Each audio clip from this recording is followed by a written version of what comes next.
कवियों के लिए एक कहावत है, जहां न पहुंचे रवि वहां पहुंचे कवि। जी हाँ, जहां सूर्य की किरणें भी नहीं पहुंच पाती वहां कवि की कल्पना पहुंच जाती है।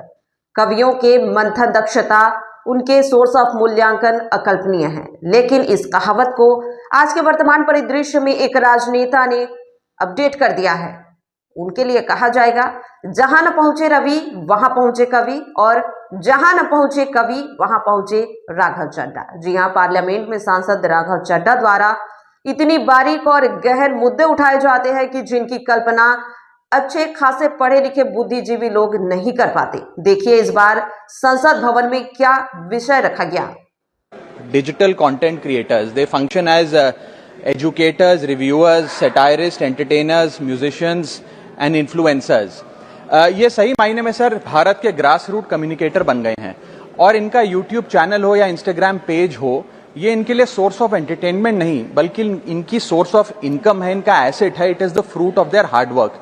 बट एक चीज से ये सब परेशान है, और उस मुद्दे को आज मैं सदन में उठाना चाहूंगा, that is the issue of fair use and arbitrary copyright strikes by digital platforms.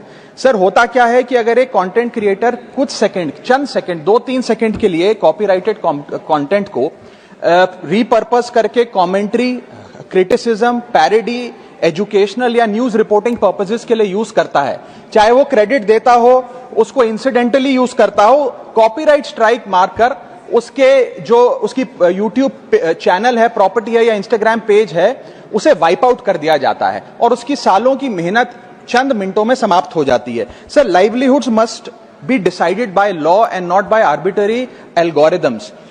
Sir, this by no means that one is against copyright holders. उनके हार्डवर्क और ओरिजिनलिटी को रिस्पेक्ट करने की जरूरत है, लेकिन यह समझने की जरूरत है that fair use is not piracy. Fair use where sometimes the purpose of using this content is incidental or transformative must not tantamount to wiping out somebody's hard work. Sir, because innovation cannot grow in fear and creativity cannot survive under threat.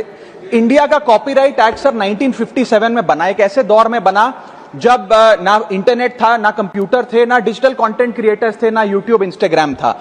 And this act lakhs the very definition of digital creators.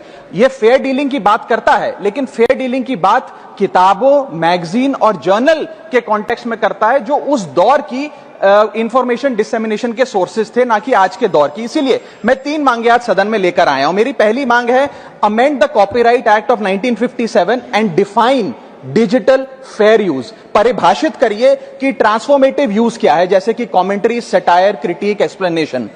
Define करिए कि incidental use क्या होता है, कि अगर background में audio visual चंद seconds के लिए चले तो वो इंसिडेंटल यूज है, या पूरे कंटेंट को वो वाइप आउट करें।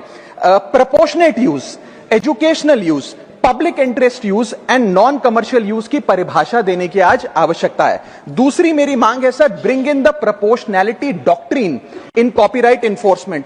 कि बैकग्राउंड में मान लीजिए कुछ सेकंड के लिए कोई वीडियो और साउंड चला, उसका यह मतलब नहीं होना चाहिए कि एक कंटेंट क्रिएटर की सालों की मेहनत कुछ चंद सेकंड्स में समाप्त हो जाए।